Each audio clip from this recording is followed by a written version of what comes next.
Today, we're breaking down the absolutely wild story behind Alpha and Omega Semiconductor's latest earnings report, where what looked like a solid profit beat somehow led to a massive market sell-off.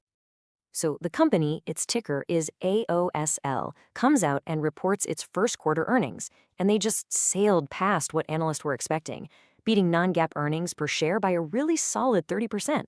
A clean beat. But then, the very next day, the market just completely hammered the stock, sending it down more than 27%. Okay, let's get into this. What on earth just happened here? All right, first up, let's just look at the headline results for their first fiscal quarter of 2026. Because on the surface, things actually looked pretty decent. So revenue landed at $182.5 million, which was just a hair shy of what Wall Street wanted. But that non-GAAP EPS of 13 cents, that was a clear beat. The consensus was sitting around 10 cents. So far, so good, right? Now, if you dig into where that revenue is coming from, you can see the whole business is really driven by their computing segment. That's over half their sales, and that includes all the components for PCs, for graphics cards, and of course, for those super important AI accelerators. And this chart, well, it brilliantly illustrates the story going on inside the company. They had this massive growth in their strategic power IC business, up over 37% year over year, which is awesome. But that was basically canceled out by a huge, almost 26% drop in their consumer segment. It's really a tale of two very different businesses living under one roof.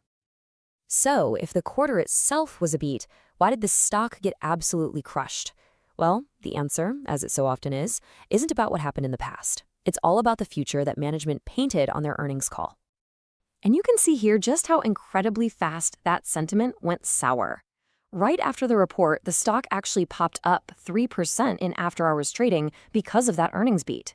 But the second management started talking about their forward guidance on the call, all that optimism just evaporated, leading to a total sell-off the next day. And right here, this is the smoking gun. The market is always looking ahead, right? And what it saw was a sharp drop in expected revenue, all the way down to about $160 million for the next quarter.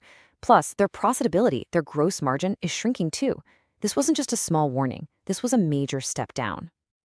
That guidance immediately triggered a wave of analyst downgrades.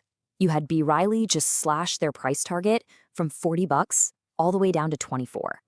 That move pretty much cemented the negative story and gave investors every reason they needed to hit the sell button. Okay, so now let's talk about management strategy, because to their credit, they really tried to pivot the conversation.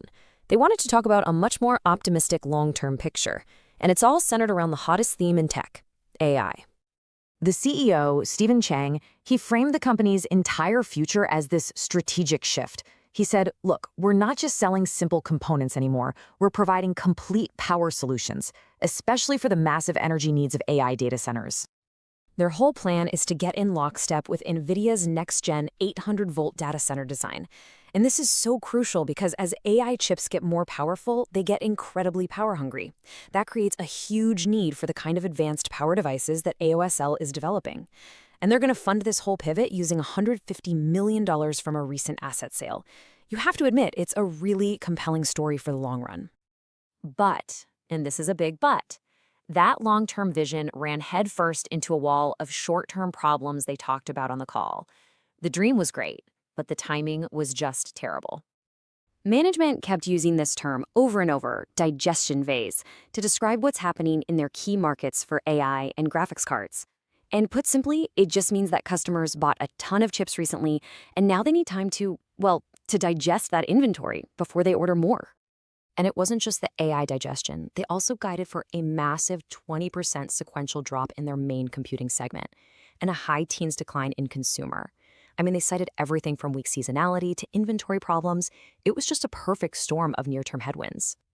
So the crucial point is this: how do you weigh that really promising long-term AI story against these severe short-term problems? That is the puzzle the market is trying to solve right now. And that really is the central question for anyone looking at AOSL today. Management is selling a vision for, say, 2027, but the market first has to survive a very challenging 2026. So here's our take. We expect next quarter's results are probably going to land at the low end of their already reduced guidance, as all these headwinds keep blowing. The stock will likely stand under pressure, kind of range-bound, until the company can deliver a real, concrete catalyst. Something like a major design win for that 800-volt AI architecture. That new $30 million buyback, it offers a little bit of support, but it's not nearly enough to change the story on its own. The gap between that long-term narrative and the short-term reality is just too wide to ignore right now. The AI story is exciting, for sure, but the execution risk is high and the immediate path forward looks really murky. And for that reason, our rating is underperform. This is not financial advice.